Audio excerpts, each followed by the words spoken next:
Ever wonder why Autodesk audits happen? They're not random, they're triggered. Autodesk audits start when something looks off, and knowing the triggers can keep you out of trouble. First, employee tips. Autodesk makes it easy, even rewarding, for staff or ex-employees to report license issues. One bitter message can spark an audit. Keep records clean so no one has ammo.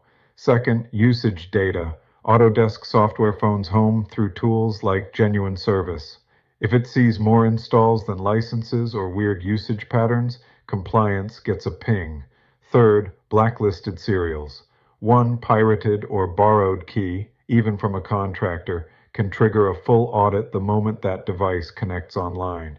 Fourth, reseller alerts. If Autodesk quotes you licenses, you walk away and they see usage spike, they'll notice. Sales and compliance talk. And finally, social media. Autodesk watches LinkedIn and press mentions. If you're posting Autodesk projects without valid licenses, expect a call. Bottom line, these are real triggers, not rumors. If you're unsure where you stand, don't wait for Autodesk to find out. Get a compliance check today. We'll show you exactly how to stay audit-proof.